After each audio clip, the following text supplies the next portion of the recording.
Are we going to be looking at part 2, Jason Voorhees again from NECA Toys? Not quite.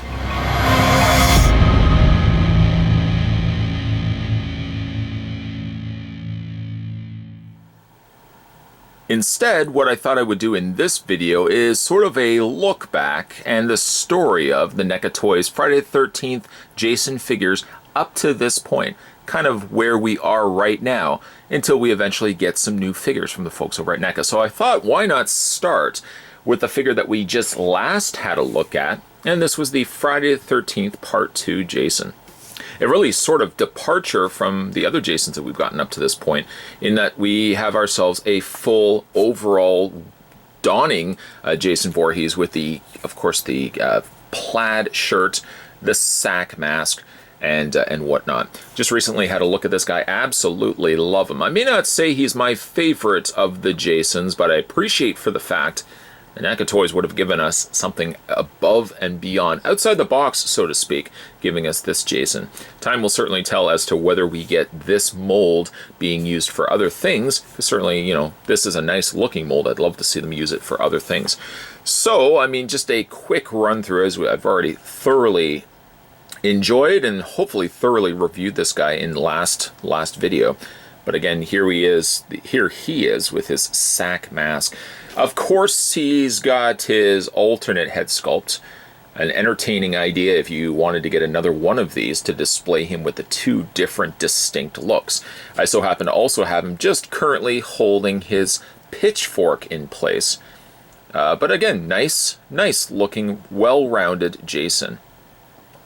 We won't look at all of his accessories, certainly, because I've already done a full review of it, but there he is. Again, the alternate head sculpt. Love the head sculpt here on Part 2 Jason. This particular Jason, with his head not rolling away, also came included with the severed head of Pamela Voorhees, which you may find may make an appearance at some point in this review. He also came with a spear. Also came with a very bloodied machete. I believe he also came with a knife. And he also came with a pickaxe, which I believe in that video I referred as a pitchfork at least once. There was the Part 2 Jason. And of course here was the box art, which in recent videos, the way I'm kind of doing videos now, I don't spend a whole lot of time on packaging. Kind of more so just like a turnaround, but it gives me a chance to kind of talk a little bit about the box artwork here. It's not something that was a carryover from the original Part 2 movie, and kind of instead a more inspired look, and rather interesting look, because we never really saw the long hair Jason splashing out of the water, grabbing one of his victims. Instead, what we saw at the end of Part 2 was Jason rather breaking through the glass and grabbing the girl at the very end of the movie. So again, a very interesting looking box. Still sort of has the outline of what we saw with the Part 2 poster, but again, a new inspired artwork on the interior there. There's the side of the box. Again, the Jason, interestingly enough, as the sacked Jason breaking through the glass. There's the back of the box. I do kind of wish that this particular figure had come with the shrine for Pamela Voorhees. Sadly, that not be the case. And even though there's just the box inside, him holding the pickaxe. Oh, also one other thing that this particular figure had, I've just got kind of packed away right now, was the campfire. So that's kind of where we've left off when it comes to Jason Voorhees figures. The Part 2 Jason, kind of a precursor to two figures that we know are already on the way, are already slated from NECA Toys. One of which being the Dream Sequence Jason Voorhees that's going to be coming from Part 5 New Beginning. And they've also teased, even though we haven't seen it yet, a Part 5 Roy Jason, which I'm super excited for, a Roy Burns version of Jason. Something that I've always kind of had on my wish list for the longest of times when it came to NECA releases. And finally, it seems like it's going to be coming to us, hopefully sooner rather than later. And really too good to leave out here is the campfire that came included with the Part 2 Jason. I certainly hope that future release Jasons, at the very least, are going to come with like little extra campground pieces, extra components. This will go perfectly then with the Camp Crystal Lake sign that we got. We also got the dock pier. Now we can add the fire to that. I hope, again, that trend continues. Then we have part 3, and this is kind of where I kind of want to start this in sequence. Even though Jason Voorhees, the part 3 Ultimate release, did come at an earlier date, predating the one that we got from part 2, certainly in the sequence of how it appears in the film, wanted to have a look at him next. He originally did come in a clear clamshell release. Both him and part 4 Jason came in clamshell releases, but he did then eventually see his way into getting the Ultimate release, which came with a whole slew of different weapons. Here's what the box looks like for the Friday the 13th Part 3 3D release. It's sort of a 3D lenticular version where it looks like you can have Jason actually sticking his way through the shower curtain, impaling, and it looks like he has already impaled somebody with the tip of the blade. A nice looking box. There's again the side of the box, and there's the back. And then we can go ahead and open this up. There's what the inside of the box looks like. Again, I'm happy that they continued the trend of having the inside showing the image of the figure, the outside being the closest thing in proximity to the movie poster, and then even like the spine, as you put the two side by side, you'll see that the spine has not only the font of the way the movie was presented, but also a depiction of Jason here in his many different scare effects here. So there was part 2 box, there was the part 3 box. And part 3 Jason did come with a whole ton of different accessories. I guess one of the more classic ones, the more likely ones that I'm displaying the figure with 9 times out of 10 is usually the Harpoon Gun. It's his first introduction into the realm of Friday the 13th movies with the hockey mask. So I figure this is always usually my go-to when it comes to accessories, is the Harpoon Gun. But he does actually come with a whole lot of other than just that. He comes with a fire poker. He comes with a wrench. He comes with a very small knife. Comes also with an axe. And he also comes with a machete. Part 3 Jason also came with 2 variations of the hockey mask and head underneath. One has the very notable axe gash at the top there, and of course one does not. If we go ahead and remove the mask, I'm just going to put this one down for a second. There we have the Jason without the gash up at the top of his head. Of course, a little less on the way of blood. He did have some extra blood here, which NECA just kind of had to use for the sake that the other alternate head would have had the gash. Decent enough looking hockey mask. Some nice wear areas too. The eye holes, very notably, are much larger than some of the other Jason releases. Again, you've got the straps on the back. Now this, I'm just going to put the figure right here. This hockey mask, I have real problems with. It's only really so mine. The peg that attaches to the side of the mask just is coming loose on a regular basis. It sits very loose as a result because this pops off very, very frequently. Probably just going to end up ultimately gluing that, but that's just my mask that has that. And there is the Jason with the gash in his forehead, which then, of course, would account for why there's this extra blood on his neck and some additional blood on his chest. This particular Jason is not one of my favorites, but it is very definitely close to being one of my favorites. Does things extremely well, and though a lot of this carries its way over then to part 4 Jason, you can definitely see a lot of the elements here in play. Not really much changing from the original clamshell release, except for, of course, a whole bunch of extra new accessories. It is still one of my favorite Jasons, but it's not my favorite, though. Now, before we have a look at the favorite of my Jasons, which you probably already know, the next one in sequence, we have to kind of take a beeline to pixelized Camp Crystal Lake to have a look at the SDCC release of Jason Voorhees from the Nintendo version of Friday the 13th.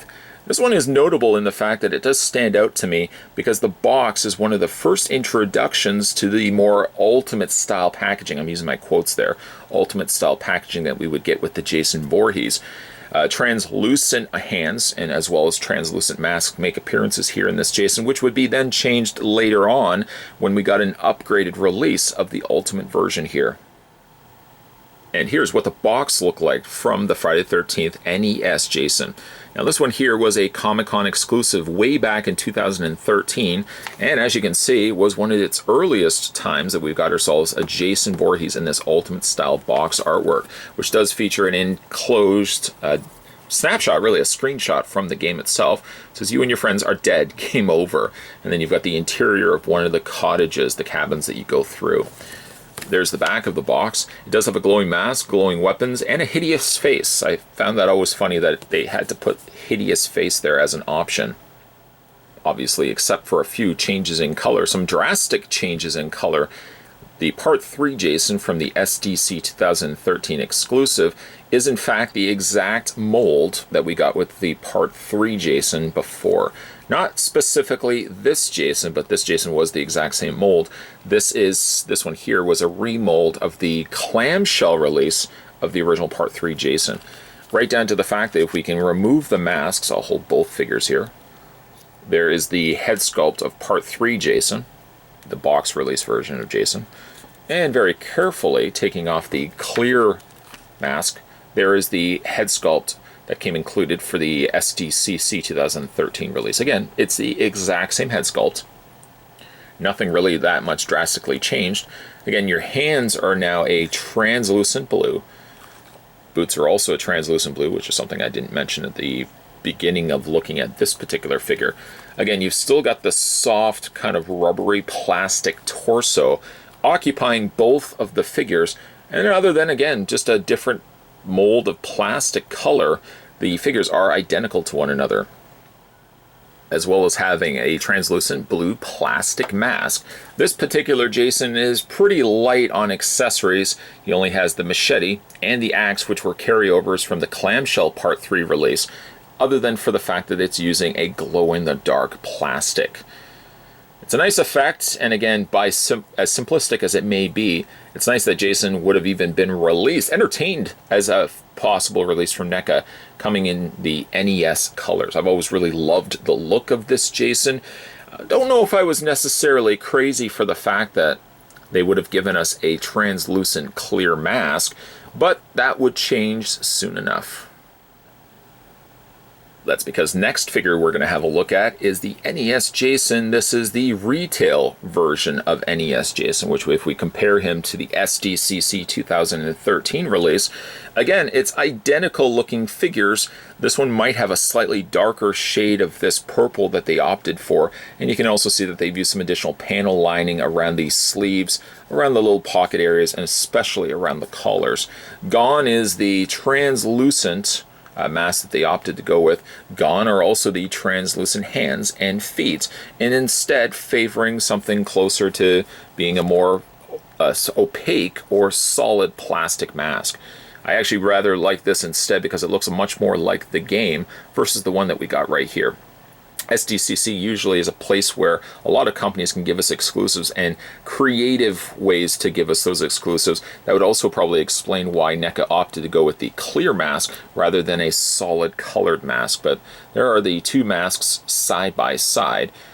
We'll also go ahead and take the mask off the retail version of NES Jason, so you can see, yes, while in fact it is the exact same head sculpt once again, that panel lining around the teeth, around the wrinkles, on the wrinkles of the eyes, and giving him these very dark orange eyes, make the face stand out considerably.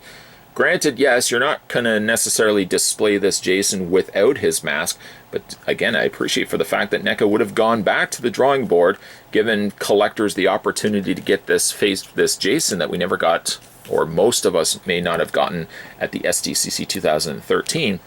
But instead, not simply just giving us a repack of this one. I'm glad to the extent of at least this guy that they gave us some upgrades to the figure. Oh, and he also came with some extra cool accessories as well. As for packaging, they're almost identical to one another. They still have that worn away box edge to it that I really liked so much about this figure release. Also came with this one as well. The sides of the box are almost identical to one another. Really, the only thing that has been left off from this box to this box is the retail release did not obviously have the Comic-Con exclusive 2013 logo up at the top corner. Again, the spines are the same. If you flip around the back of the boxes are also, as you can see, they're identical to one another. The logos, the little pictures on the sides, are one thing that does change between the two. And also, if we look at the SDCC release, this is what the inside looked like. Whereas if you look at the retail release, one of the benefits that this one has, it also has sound. We'll just open that up. And you've got a sound that will continue to play, sometimes ad nausea, if you leave this open, or if you're trying to actually take the figure out. The sound effects will continue to go through until finally you can get the flap closed off. Now the inside is exactly the same to one another. Again, the only real difference is the fact that the SDCC logo is featured at the top left corner. Now let me also add one little correction to what I just previously had said. Both of the figures, whether it be the retail release or the SDCC release, have the exact same machete, have the exact same axe. However, I had mentioned it was the other ones that came included with the SDCC. Actually, instead, the ones that came with that exclusive was the translucent axe and the translucent machete, matching that of the mask, the hands, and the feet. The one that was the retail release, if you can see it, is the opaque plastic. The solid white colored plastic, as well as the blade on the axe, is also a solid plastic rather than the translucent. Other than that, the weapons really are identical to one another. The one pleasant surprise you'll get though with the retail release is the severed head of Pamela Voorhees, which if you compare it to the one that came included with the Part 2 release, it is a smaller version of that. This would have been the same head sculpt that would have came included with the NECA Cult Classics display base that had the Pamela Voorhees shrine. Simply they just colored it in blue, as she is one of the bosses in the game. Colored it in the same kind of aquamarine blue, same purple as that of her son Jason. But comparing the two head sculpts, you'll see that they are drastically different in size, but it does seem like they may share similar head sculpts, just a smaller version of them. The next Jason we'll have a look at is my personal favorite. This is from Friday the 13th Part 4, the final chapter. Presuming to be the last entry in the Friday the 13th franchise. We know that would not be the case. But this definitely has some much more darker, dirtier elements to that of Part 3. If we just bring Part 3 into the picture here, they are not the same mold.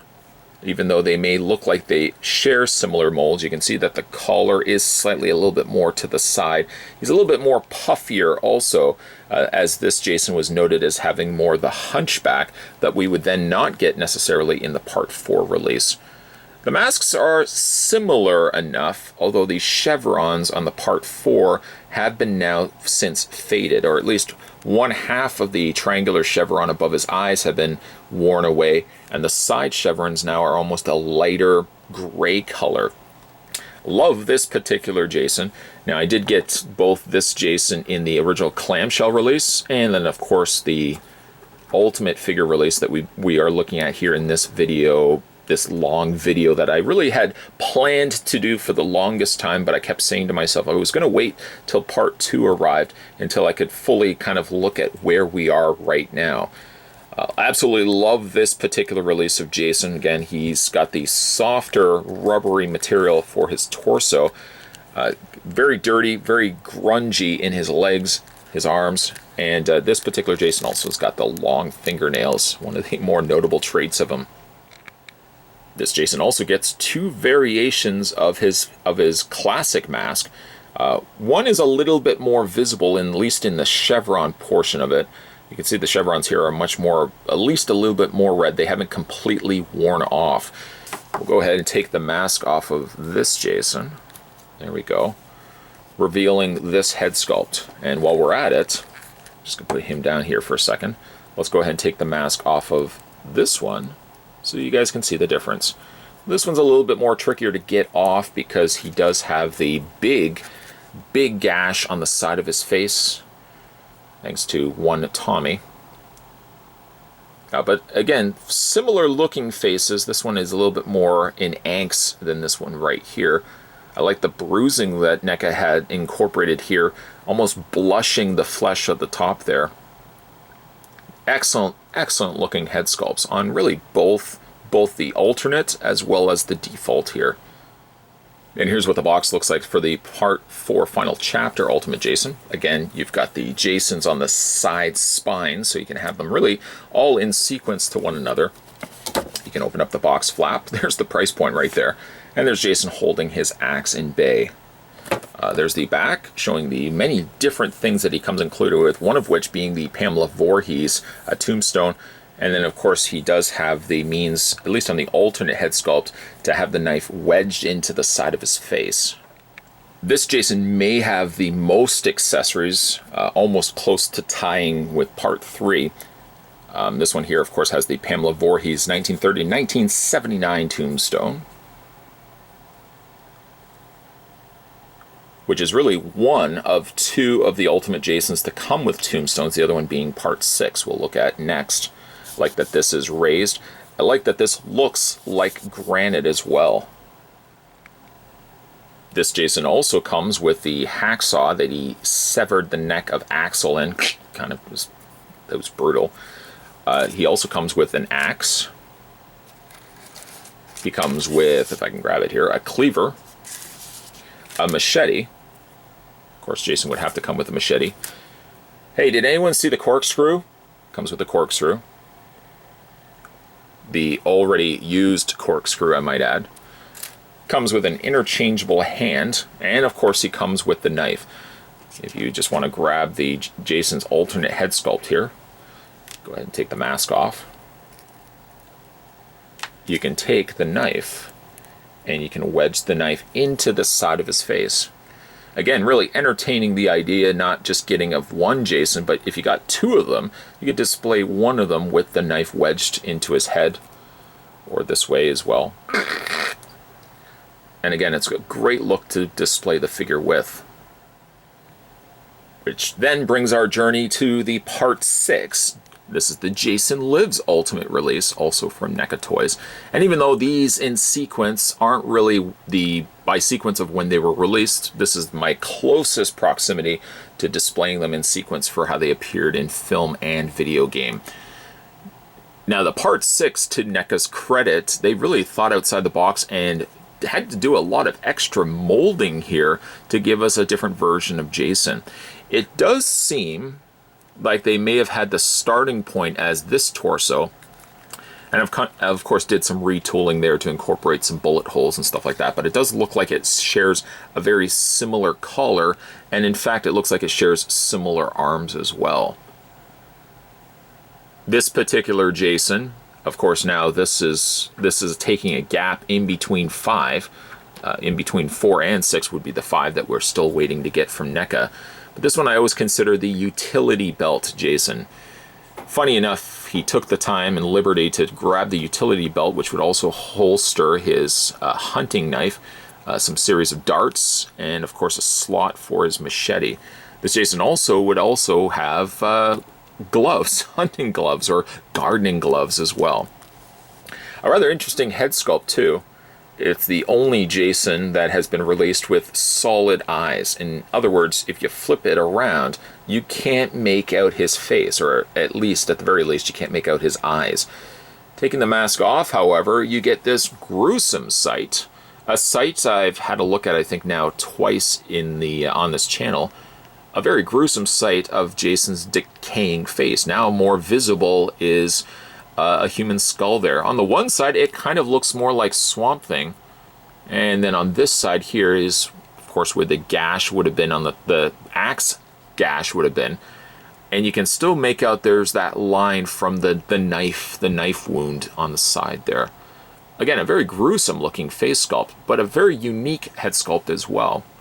We don't really see enough of this specific face in the movie itself. He's really covered by maggots and rain falling down on him, but you really don't see him fully realize Jason until, of course, he puts the mask right on. I do love this figure as a whole.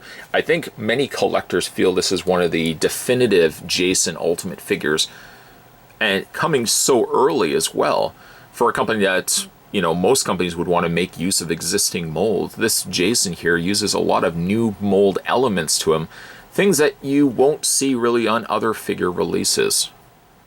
And of course, I couldn't have a look at this figure without showing its box artwork. There's the side of the box, Friday the 13th, Part 6, Jason Lives, and there's the front, iconic movie poster here. I was wanting to get this movie poster. I like the fact that it would have Jason Lives here on the front, and a very circular hockey mask in the back there. Again, there's the other side. This one package here, unfortunately, loses the Jason element of it, but I guess in favor of that, they put the Tombstone down below there. And again, much like the other Jasons, it's got a Velcro closure. There's the interior shot of one Jason Voorhees, and then that's where the figure would be sitting inside. This Jason would come with his fair share of accessories, a much smaller Tombstone than the one that came included with the Part 4. Here we have the Jason Voorhees Tombstone. Apparently a planned out yet not shot scene was going to finally see Mr. Voorhees, Jason's father, as one that was basically paying the caretaker to maintain his plot. Something that, again, was conceived, but just never shot, never saw light of day. Tombstone has some nice decaying, just chipped away areas to it. Nice dry brushing there has been added to all of this. Nice crack on the back. Spent a lot of time really reviewing all of these figures individually, so if you guys want to see more in-depth, involved reviews for each one of these, you'll find them on this channel. Other things that came included with the Part 6 Jason was, of course, a machete. No Jason would be complete without a machete. He came with a alternate hand, one of the alternate hands for holding. He came, of course, with his hunting knife. And last but certainly not least, he came with the post, the top of the fence that Tommy would break off and impale Jason during the rainstorm, ultimately causing a Frankenstein effect, a lightning bolt hitting the top of it, and ultimately resurrecting Jason to what people would then consider more the zombie version of Jason that would then make his appearances from 6 onward. This is detachable, and ideally it's much easier to fit around to his hands because it is pegged in a hole. It's a lot easier just to fit through his hand than trying to fit this, obviously clamping it around Jason's fingers there. A nice added bonus is the accessory of, not quite the weather vane, but the part of the fence to include with this. Kind of wish that he would have come with the severed head, but at the very least, he is definitely not my favorite of the Jasons, but he's right up there, and I do have a lot of respect for the fact that NECA would have given this guy so early on. Part 3 and Part 4 seem like obvious ones because there's really a lot of very little new tooling that is required, new head sculpt of course, but a lot of the arms and legs and stuff carry over. While the legs also carry over on this Jason as well as the arms, I appreciate for the fact that they would have thought to do Part 6 first. And even though it does ultimately cause a bit of a gap between Part 4 and then Part 6, there's that gap in the middle, NECA hopefully will be rectifying that very soon with the 2 new releases they've got planned. So there's all the Jasons that NECA have released in sequence of how they appear in the film. Part 2 Jason, Part 3 3D Jason. Did a couple of kind of breaks in the middle to do the NES Jasons because I feel like they were really molds to the Part 3, so I wanted to look at have a look at those next. Then of course the Friday the 13th Final Chapter Jason and Friday the 13th Part 6 Jason Lives. At the time that you guys are watching this, we already know that NECA has slated a Dream Sequence Jason, the Jason that we see in Part 5. That's going to be really cool because we're getting ourselves the VHS cover mask is also going to be included with that figure release. And of course, the one that excites me, I think of the most excited I am for NECA releases, my number one right now is Roy Burns. The fact that we're going to be getting a Roy Jason finally. NECA did tease it by showing the Road Flare holding it in his hand. I'm very excited to get that figure in hand because really up to that point, the only Roy that we've gotten is the retro cloth, which I hold dear because that's one of the only few Roys that we've ever gotten in plastic form. Tell me what you guys think of all the figures here. Tell me also what you think is your favorite of the Ultimate Jasons. Of the 6 figures that we looked at right here, each brings something different to the table. Each have their own respected accessories. And while we did kind of last leave Jason in Part 2, it's somewhat ironic that he would be the beginning of our timeline of Jason of the Ultimate figure releases. Today, this was a video I kind of had planned for a long period of time. I really wanted to wait until I got myself part 2 to Jason to really have a thorough look at basically the timeline of the NECA Toys Friday the 13th Jason Voorhees Ultimate Figures. Of course, I can add on to this collection when we finally get ourselves the Dream Sequence Jason and the Roy Jason, which should be coming, I believe, this year. So I'm definitely looking forward to that. If you guys haven't had a chance to hit that little subscribe button down below, what are you waiting for? A whole army of Jasons to come knocking on your door? You don't want that. Hit that little subscribe button down below. You'll never miss a beat when it comes to future videos. And of course, if you guys also haven't had a chance, swing by the main page. See if there's anything that you may have missed along the way. There's all those videos, all the videos that I've done up to this point, and all future videos will be found in the videos section. Best way to find anything that I've done is checking that section right there. Gonna have some more NECA videos coming your way, guys. So as always, thanks for watching, as you always do. I'll see you next time.